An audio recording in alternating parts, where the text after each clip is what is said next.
Coming up on today's Locked On Senators, we're recapping last night's 2-1 loss to the Boston Bruins in a game where the Sens fought until the final second.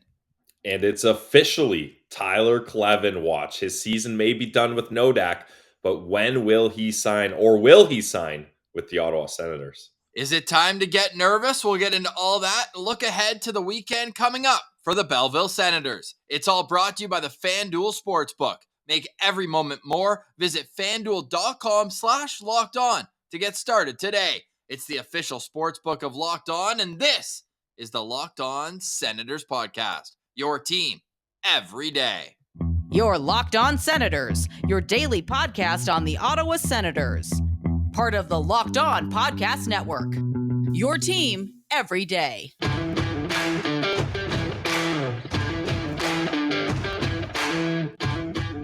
I'm Jake Sanderson, and you're listening to Locked On Senators podcast. I'm Tim Stützle, and you're listening to the Locked On Senators podcast. Welcome inside episode 761 of the Locked On Senators podcast. I'm Ross Levitan on the outskirts of enemy territory in Winnipeg, Manitoba, alongside Brandon Piller up in the Blue Mountains. Please like and subscribe to all the videos and on your audio feeds as well, and YouTube. Today is Wednesday, March 22nd, and Pilsy, that was a bit of a surprise. Dylan Ferguson didn't even dress in last night's game. Last time we did a show, we were talking about him starting. Ross, I was shocked when they panned to the bench and Mando was there. I was like, Mando, what are you doing here? You're supposed to be in Belleville. Where's Fergie? But I missed the note that Ferguson was out with a non-COVID related illness. So it's going to be interesting. The plan was, Ross, to have Ferguson start tomorrow night up against Tampa in Ottawa. So we'll see if that remains the plan. And we're hoping that he has a recovery from his whatever illness he has. Yeah, they called it a minor illness, so I don't think I'm too worried about whether or not he's going to be in the lineup. I think that was more a fact that, hey, look, Belleville had the day off yesterday. Why not just get Mando up? Give him a day NHL per diem. Why not? Give he Dylan deserves it. The night off after he stonewalled the Pittsburgh Penguins 48 saves to get his first win. Now, the irony is the Senators' worst game in their last three, they've got a 1-1-1 record right now, was the win. That was their worst performance, and they get the win. Last night, I thought they went toe-to-toe with the Boston Bruins. If anything, I think they carried the play for the most of it. Yeah, especially the first two periods, Ross. Like the first 40 minutes, the Ottawa Senators were dominating. Looking at the shots here, the Ottawa Senators had 37 shots to the Boston Bruins 26. And then in the third period, they're only able to get 4 shots up against the Boston Bruins. And they have a bit of a push at the end, but it's too little too late there. So it is very weird how when the Ottawa Senators played their best over this stretch, they weren't able to come up with a win. And when they played their worst, a guy who's starting in his first ever NHL game, he gets them in the win. Like, hockey is a strange game sometimes. Certainly wasn't the fault of Mads Søgaard. Finished the game with 22 consecutive saves. All 3 goals in this game were in the span of 8 minutes in the first period, and then zeros after that. A hashtag goalie-friendly show, can appreciate that. Linus Ullmark was incredible for the Bruins. Made some huge saves, even after a couple miscues early. I thought that Timmy had a tap-in after he gave it to Giroux. It was almost like that Cam Talbot goal was it New Year's Eve against Detroit, where he just fumbled the puck and gave it right to the attacking player. Similar situation, but with Giroux being a right shot, he had to pivot his body before he could move it over to Stützle, and Ullmark had enough time. But I thought that would have made it 1 or 2-0 at that point. I forget when that was, but I mean, first. I think it would have been the first. But even still, Ottawa does score first in this game, but ultimately that's an unreal team they're playing against. I mean, the Boston Bruins, this might be the greatest team we've seen in decades, Ross. It's insane how good this team has been and is, even with key players out of the lineup here. But either way, Ross, this is a 2-1 game. Every chance had a big opportunity to blow this game open for the Ottawa Senators, especially if they were able to jump to a 2-0 lead somehow in this game. That would have been massive for them. But the Bruins are just so good. Neither of those goals you can really fault Søgaard for, and kind of his downfall in this recent stretch for Mads Søgaard has been just getting beat cleanly. Like, you understand he's a young goalie. It's the NHL. Guys have good shots, but you can't be getting beat cleanly like Mads Søgaard has been. And he really stepped up last night. And the only 2 goals were it was a backdoor tap in off a rebound that Søgaard actually almost gets on Krejci. And then the second goal by DeBrusk, that was a bang bang play where Søgaard's right there. DeBrusk just sneaks it around him. And just so much speed on Jake DeBrusk on that one. I was looking back at the blue line to see if it was offside, but not even really that close. And DeBrusk able to just go beeline right to the net backhand and put it out the outstretched leg of Mads Søgaard. The last goal Mads ended up giving up in the game. I thought he was fantastic. You think he earned the start on Thursday, or would you stay with Dylan Ferguson at this point? To answer your question, I think he earned it, but I think I would still go with Ferguson here just because there's no reason to really be riding Mads Søgaard right now. Like, I think you want to keep both guys fresh. Ferguson still, I think, can ride off that confidence of that great game he had on Monday night. And Søgaard, we've been talking, Ross, like there's been a couple times during the stretch that he's been looked at by the athletic trainer and the medical staff of the Ottawa Senators. So maybe he's not at 100% right now. And if he's not at 100%, I don't want him being trotted out for 2-3 games in a row here. So I wouldn't mind if they went back to Ferguson. Shout out the Søgaard clan is coming up for the game. So he's either got to get in on Thursday or Monday. That's where I'm drawing the line here. And Yep. Monday could be a huge game. It could be I say get him in Monday. It could be the final Mufasa paw off the ledge where the Florida Panthers, who currently hold the final playoff spot in the Eastern Conference, are coming to Ottawa. It's going to be a great game. Remember the atmosphere last season at the end of the year when it was Florida, Ottawa, and it wasn't even playoff implications, but it was such a hard-fought battle. I think it ended up being 2-0 plus an empty netter. Remember, Giroux was saying that was the game where he saw this young team. He said, they're fighting. I want to go play for them. And now we've got a better storyline with both teams still in the mix. Take it how you will, just how much each team is in the mix. But now you got the Kachucks going head-to-head and all sorts of storylines coming next Monday. We had a great storyline coming out of last night's game, or should I say Monday's game. These back-to-backs, I mean, sometimes they feel like one long game, especially both teams wearing black, white, and yellow. Like, come on, give me a little bit of ease on the eyes. But no, all seriousness, we had Dylan Ferguson's mental skills coach on yesterday as a little bonus on YouTube and on your audio podcast feed. So I definitely think it's worth checking out, Pilsy. What was your favorite takeaway from that one? My favorite takeaway, Ross, was just the way Pete is able to kind of make looking at the mental part of your game seem normal. Like, take away the stigma of it, of people being like, oh wow, you're focusing so much on it's like mental health, right?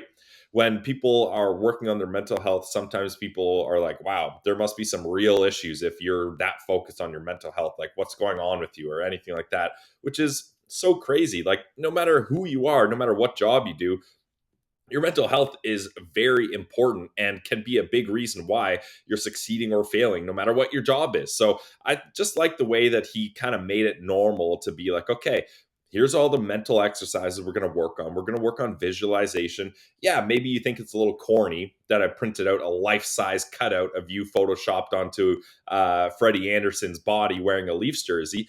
But it's those types of exercises that you see that photo of you in a Leafs jersey every day, and it becomes more and more real instead of being like, oh, wow, imagine what it would be like if I was wearing a Leafs jersey. You're like, no, I've seen that. Or yeah, I mean, it was tough that it's a Leafs example, but you don't have to be like, imagine what that's like. You're like, no, I've seen that every day. Like, I literally can visualize myself in that position. So I think if anyone is curious about kind of going behind the mask and in between the ears of goalies, you got to pay attention to our Pete Fry interview. And Ross, we already said it, 100% we're getting him back on the show because I think we could pick his brain for about an hour, and I think it'd be a great conversation.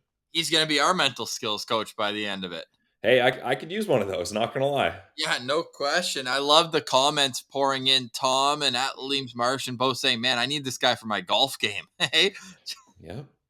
My favorite was he used the term concentration calories. We'll be sprinkling that into the show for sure. But coming up next, we'll take a look at the playoff picture and what's going on down in Belleville. And is it time to worry about Tyler Kleven not being signed yet by the Ottawa Senators? That's all coming up. You're listening to Locked On Senators.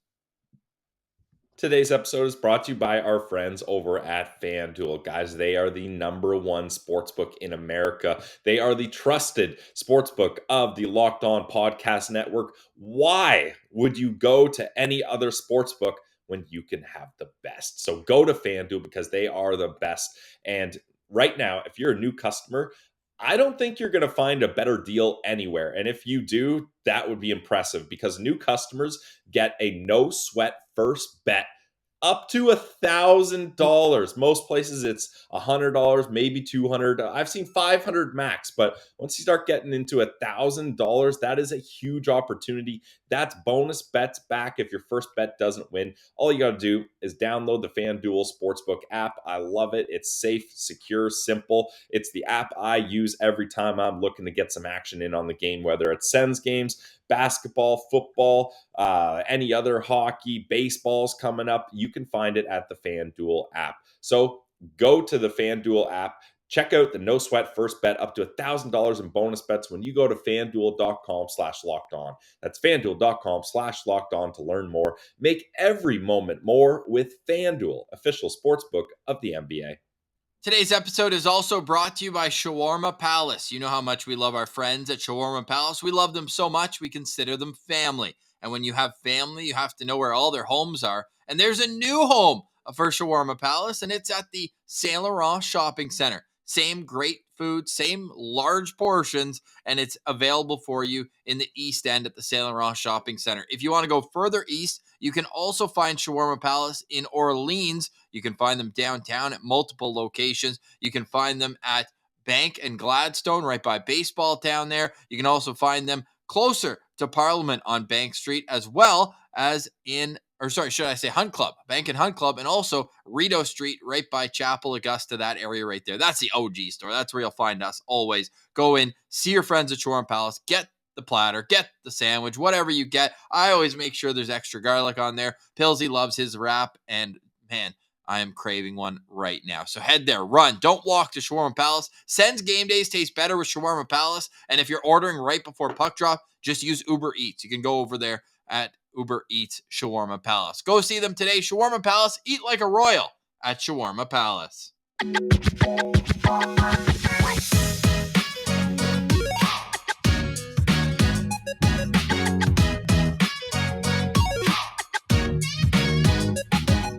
All right, Pillsy. Seeing a lot of discourse this morning. Discourse? That was started by our friend, Sens Central citizen, Steve on Sens. What the heck's going on with Lassie Thompson and Jacob Bernard Docker? I think that's a pretty fair question. Yeah. Now that Jacob Chychrun's in the mix, and we spoke at length in the postcast about what we think about his game so far, 11 in to his Senators career, does that change where you're at with JBD or Lassie Thompson? I mean, a little bit, Ross, not going to lie, because what was the number one thing, the biggest discussion for the Ottawa Senators this year? It's how are they going to fix the decor? And we had multiple discussions about, are they going to be able to do this externally through a trade or a free agent, or is it going to have to happen internally? And Ross, I'm pretty sure there was a couple times, especially when the Jake Chychrun trade asking price included Shane Pinto or Ridley Gregg, I was like, okay, that's too much. I'm kind of off the external option. All the other options are getting moved here. So I think the Sens need to start looking internally at Lassie Thompson and Jacob Bernard Docker as two guys that could potentially try to help this decor improve. And we haven't seen or heard, especially JBD, as especially kind of the lights and spotlight on him has kind of dimmed down a bit here, but we haven't heard a lot about these two getting an opportunity to come back up into the NHL. But Lassie Thompson has been stepping up lately, especially offensively, Ross. We've seen him. The Tom bomb has been blasting off down in Belleville. But what's your opinion on where these guys are, and how do you kind of view them as pieces of the puzzle to this Ottawa Senators franchise in the future? It's a great question. And if you look at just the counting stats, I think you look at Lassie and say, okay, offensively, he's starting to come around. Like each year he's been in the AHL, he's put up better numbers from 13 points in 35 games to 26 in 44. And now he's got 29 in 46. So similar, sure, but in the last 2 seasons. But I think there is a step that could be had for him. When you look at Jacob Bernard Docker, points don't really matter. It's how strong is he going to end up being in front of his own net? How well will he be able to clear bodies? Can he get a little more physical? Because right now he's got great gap control. He just defends with his stick. Like he's not going to be the type of punishing defenseman who's going to run you into the boards or be able to control physically in front of the net. It seems like, at least from now. And again, they're still young, they're 22, but the reason why this is an important conversation that I'm sure will continue over the summer is that they both need waivers next year. So what are you going to do? Put first round picks on waivers, guys that you've had in your system, you've used concentration calories to be able to get these guys to a point where you think they're going to help the team. I'm confused, concerned. You pick your adjective, but I don't think they're banging on the door as much as maybe you would hope they are at this point, because, you go out and you get your guys. And right now, like, who would you rather on the third pair next year? Jacob Bernard Docker, Lassie Thompson, or Travis Hamonic? Probably Hamonic. Me too. Contract depending, but yes. You make a good point, Ross. And that's the thing. Like, thinking back on it, it's actually shocking that neither Bernard Docker or Lassie Thompson were included in the Chychrun trade, right? Like, you think that would be something where Pierre Dorion's going, okay, I'm bringing in a defenseman. I've got both of these defensemen, Lassie Thompson and JBD, that are going to need waivers next year. There's only so much room here. Like, you've already got, now with Chychrun in the mix, you've got most of your decor figured out here, especially if they decide to extend Eric Brancham, which I believe they will. He's a restricted free agent. He's going to stick around at least for the short term. So it's going to be very interesting to see if either of these guys kind of knocks on the door and busts it down, Ross, because as far as I'm concerned, there's only room for one of them now. I think before you could make an argument that maybe if JBD works out to be a good partner for Thomas Chabot, then Lassie Thompson can be a third pair defenseman. But now with Chychrun here, especially 2 more years at a nice contract, there's not a whole lot of room on that decor. And the X factor in all this is what could potentially be or not be with Tyler Kleven. It's now been almost a week. It's been 5 days since he was eliminated, and we've seen decisions in both directions. Reese Gaber is going to go back for a 5th year. He was the guy who I think Sens fans were like, oh, sign Gaber. 5'7", but man, he can shoot the puck. Okay, he's decided to go back to school.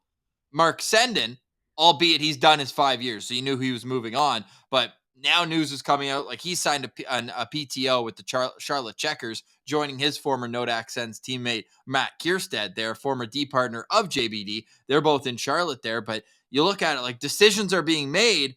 What's the holdup with Tyler Kleven? And not to put my tinfoil hat on, but you see some things on social media that make you think. I'm giving it until tomorrow. I said that to end the postcast. If he's not signed by tomorrow, 5 p.m. Central Time, Nodak time, I'm gonna start being worried that he's gonna go back. And I mean, you look at it, $92,000 signing bonus. The opportunity to play for the team that drafted you, where the GM clearly has an affinity for you. The guy wants to adopt you. That's so insane to say out loud. Like, show me any other time in professional sports where a manager has come out publicly and it's not a misquote. It's not a TSN 1200 misquote. It's not anything like that. He literally said, I would adopt him. Like, that is... The only thing that's on that level is on the 8th day, God created Erik Karlsson. Who said that? Same guy. That's our guy, Pierre. He's always good for a good quote. But yeah. Sorry, just the other side of it. So those are the pros. Yeah, go ahead. Yep. The other side of it is that family bleeds North Dakota. Mm-hmm. They love it. The stepmom, the dad, like they live like an hour and a half away from the rink. Like, it's the Ralph. It's got a little magic to it. Like, I could see why a kid who's being treated like gold in his home state wants to stay and play as long there as possible. Those are years you never get back. Especially, Ross, put the asterisks on. those are college COVID years where you don't really get the proper college experience. So I think that's something that a lot of players in college have taken note of and made it public, being like, look, I want more of the experience I thought I was going to get, not to the fault of the colleges or universities, just the way the pandemic ended up shaking out. So it's very interesting with Tyler Kleven and Ross. At first, I was like, okay, you know what? I would love to see Tyler sign and come pro. That'd be great. But another year of college isn't the worst idea. You're going back to Nodak. Like you said, he likes it there. So that's fine. And then, but I completely kind of blanked on this, and you were quick to tell me the big issue with him not signing and going back for another year is the Sens won't have his rights after that. And then he's free to sign wherever he wants. And look, I don't care what people say about Tyler Kleven online. I'd be very certain that there's a bunch of GMs in the league that would love an opportunity to try to get a Tyler Kleven on their roster. So him having the choice and the ability to not be have his rights only owned by the Ottawa Senators, that could turn into an interesting situation. So yeah, it is time to start getting nervous, Ross. Yes. No, I'm not getting nervous. Tomorrow at 5 p.m. Central Time, I'll start getting nervous. But Okay, yeah, you don't sound nervous. No, I'm definitely not nervous. Definitely not nervous. No. No. But it also would reflect so poorly on Pierre Dorion because he made it clear the whole reason the adoption thing, all that came up was because he said that Tyler Kleven was an untouchable in the Chychrun trade. If you go from untouchable to just losing their rights for nothing, would that have swapped out the first round pick? Right? Like, what kind of value would Kleven have had in that trade? And then ultimately you get nothing. Like, that's the Cody CC value chart, going from a 1-for-1 for Taylor Hall to being moved for Nikita Zaitsev with the sweetener of Connor Brown. Like, you cannot come out publicly and say we would not include him in a trade that you end up giving 3 assets for, and then lose him less than 2 months later for absolutely nothing. Because if he announces he's going back to school, he's never going to play for the Ottawa Senators. I promise you that. Well, it would just be weird. Like, why wouldn't you sign when the opportunity's there if that's where you want to be, right? So it just would raise a lot of questions, and I don't know, because this is a guy that I think everyone has kind of in their mind put on the third pair of the Ottawa Senators in the future. Like, a third pair of Brandstrom and Kleven, I think would just be incredible. And he's the type of defenseman that this team needs. And I think he would fit in perfectly with where this team is at and where they're trying to go. Now, how ready would he be to jump into an NHL role? Maybe it would take a year, but that's fine. There's no insane rush on that. But it is very interesting, Ross. I think both of us thought that this would get cleaned up a little bit sooner. Final note on this one, and shout out to Bruce Garriock with the Ottawa Sun mentioning, or in his article, he spoke to Shane Pinto after Saturday. It's Saturday morning before the game against the Leafs. And this is actually probably a quote that will help Sens fans breathe a sigh of relief. The exact quote: "You've got to take a bit of time.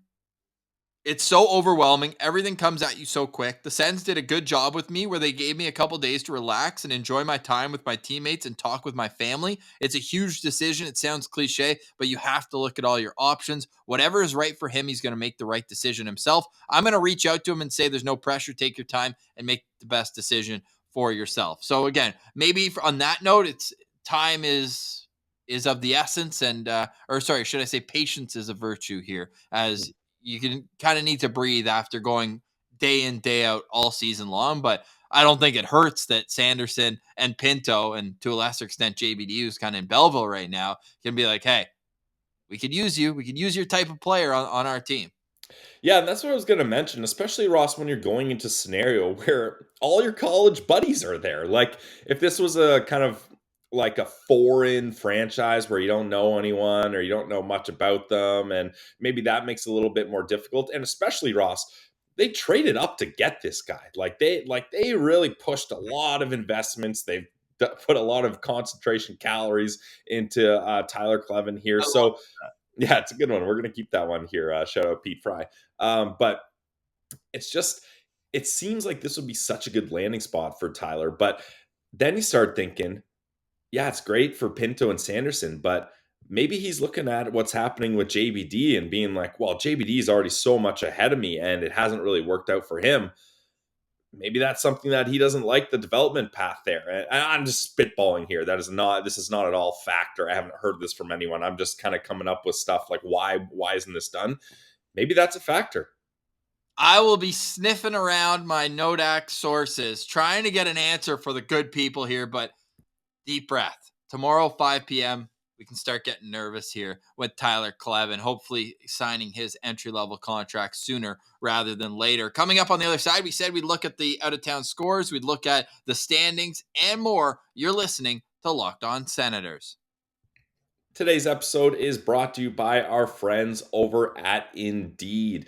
Guys, if you're hiring, you need Indeed, because Indeed is the hiring partner where you can attract, interview, and hire all in one place. You don't need to bounce around from different websites, schedule a meeting here, reply to an email here. No, you'll get it all done on Indeed. It's the only job site where you're guaranteed to find quality applications that meet your must-have requirements. So you're not sifting through hours of candidates that don't match what you're looking for. You'll find the ones with the right skills, and you need a hiring partner that can help you do it all. Indeed partners with you every step of the hiring process. They make it easy. And with Instant Match, as soon as you sponsor a post, you get a short list of quality candidates with resumes on Indeed that match your job description. It happens that quick. So the ball gets rolling right away, and you can invite them to apply right away. Plus, you only pay for quality applications that meet your must-have requirements. Start hiring right now with a $75 sponsored job credit to upgrade your job post at Indeed.com/locked on. That offer is valid through March 31st. So get on it. It's the time is running short. So go to Indeed.com/locked on to claim your $75 credit before March 31st. Guys, you have to check out Indeed. They are the top spot to hire the right employees for your job. Check out Indeed today, guys.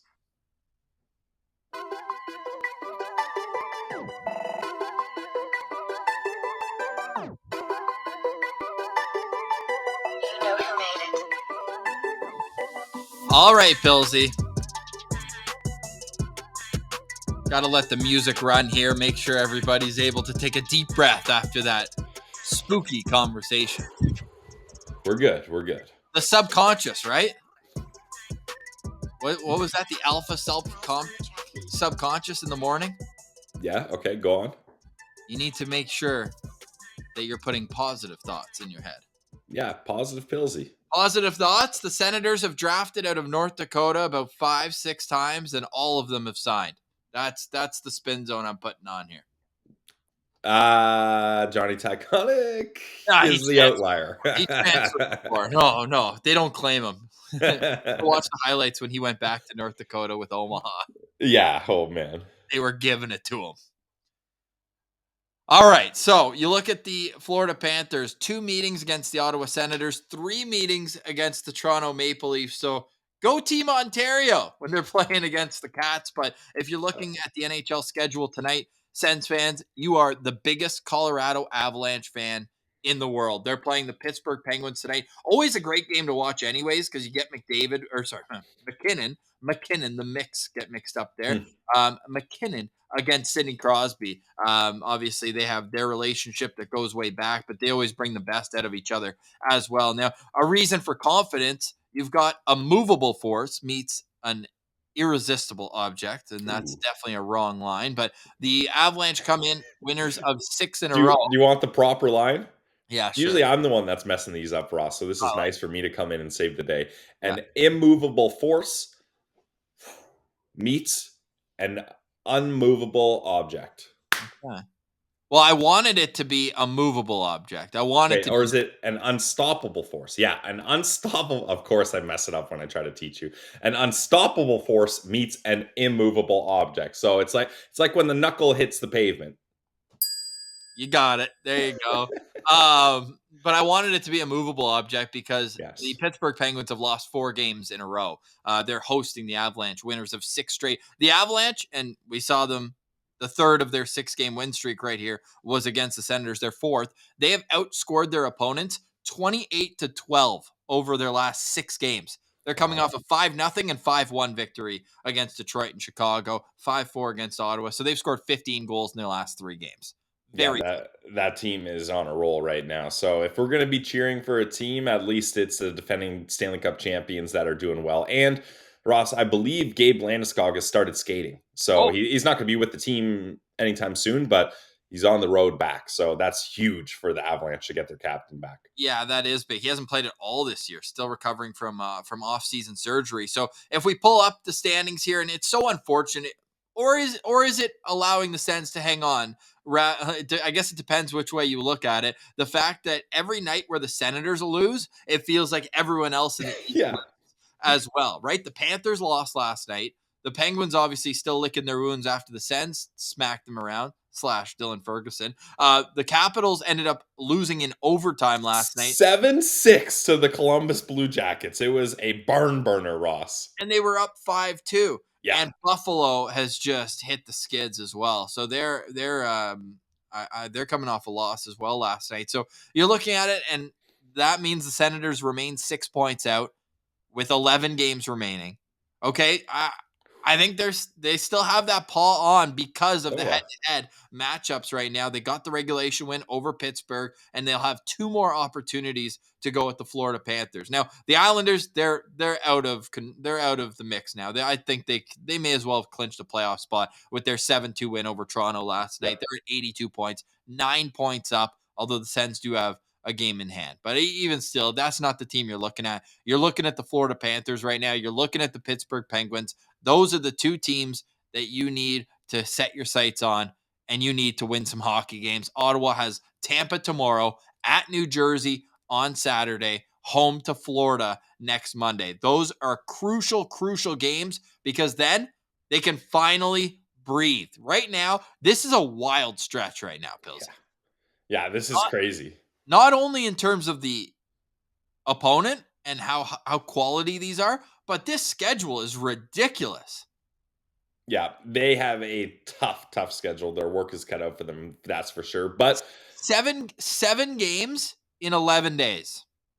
You know what, Ross? That's crazy. I would rather, though, they go up against these big, tough teams because we've seen it. When they go up against lower competition recently, they just can't get it done. Whether it's a mindset thing, whether it's just a stroke of bad luck, I don't know. But I've liked all their games up against playoff contending teams much better than the games they've played up against teams that are out of it. So I'm going to work my spin zone magic and try to say that that's actually a good thing. And having 2 games up against the Florida Panthers where you really control your own destiny, I think is massive. So it's not going to be easy, but I think this actually could end up being a good thing for the Sens.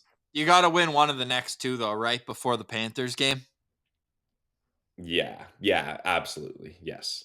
And then next Saturday, not this upcoming one at New Jersey, but the following Saturday, Hockey Night in Canada, Sens Leafs again, always entertaining games. Yeah. You got to get 2 points this time. You got to. I know, yeah. You really can't keep letting points slip away. And that's the first half of back-to-back, and then you play Columbus, right? So that's kind of the reprieve in the schedule. They've got Philly next Thursday and then Columbus the following Sunday. But other than that, I mean, it's a murderer's row. But you got to beat the best to be among the best. And the Senators are learning one way or another. I think that the future is still super bright, and I think the fans understand that. It's a lot different feeling than when it was like, oh, the rebuild's over going into the COVID year. It's like, no, you can see the pieces, and there's still lots of great storylines we're going to be following over the next couple of weeks. Tim Stützle, 40 goal watch is on. He's only 5 goals away. Brady Tkachuk, is he going to be a point per game player in the National Hockey League? He's got 30 goals. Are you looking at Claude Giroux, 9 points away from 1,000 in his career? The continued development of the defense, Jake Sanderson, can he reach the heights of Wade Redden's rookie season? I believe it was 35 points, right, for him. He's at 29 right now. Can he get 6 more? So lots of fun storylines. Pills, you got final thoughts on today's episode? Final thoughts for me is we'll kick it over to the Belleville aspect of things quickly here, Ross. And I'm looking at the standings right now. Maybe you can pull that up for the good people watching on YouTube. But for those listening, Belleville is currently in 5th place in the North Division, 2 points back of Rochester, but the one game, Rochester had 3 games in hand. Now they only have 2 games in hand, and it's only a 2-point spread. So this is going to come right down to the wire. And the Belleville Senators, their next game is up against the Bridgeport Islanders. That's a team that, if you look at the division standings, it looks like they're down there, but they actually have more points than the Belleville Senators. And then this is going to be tough, Ross. Their next game is up against the Milwaukee Admirals, which, if you can see on YouTube, that's one of the best teams in the entire American Hockey League, as they're second in their division with 75 points. So just like the Ottawa Senators, the Belleville Senators have a tough schedule stretch here as well. Yeah, they do. Milwaukee's got Yaroslav Askarov, the goalie. Yeah. Some people were thinking, hey, 5th overall, you want to take Askarov? I mean, he catches with the wrong hand, but outside of that, great goalie, and he's starting to come into his own in North America as well. And but we got Fergie, so we didn't need to use that draft capital. Yeah. Hey, you know what? I want to give credit, but saw it on Twitter. Someone saying that, you know what? Let's just consider Dylan Ferguson the future considerations we get for Matt Murray. Yeah, that's essentially how it worked. Yeah, I like that. I'll take it. I also like that Rochester lost their game in hand, one of them. So now let's continue on with that path. And hey, maybe JBD or Lassie can blow up here at the end of the season, help make sure that Belleville has a run to the postseason. And then, hey, they'll make us look stupid for our conversation earlier in this show. Won't be the first time, won't be the last time, but we can't wait to see you next time here on Locked On Senators. For today, we say goodbye. Again, go check out that bonus interview from yesterday. We had a ton of fun doing it. And the last 2 episodes, although the titles are just on the game itself, lots of great conversations in there. So don't be hesitant to go back and check those out on your favorite audio podcast platforms and on YouTube. Final thoughts from me. It'd be really nice to get some 5-star reviews. So if you don't mind going, click 5 stars, just put Zoob, put anything. We got so many 5-star reviews that just say Zoob. Hilarious. We love it, but it does help the algorithm and helps us out quite a bit. Want to thank everyone who joins us in the postcast. We'll be back with that tomorrow after the game, but we'll chat with Mark Mathot tomorrow. So stay tuned for that. For today, we say goodbye. For Brandon Piller, I'm Ross Levitan. This has been the Locked On Senators podcast, your team every day.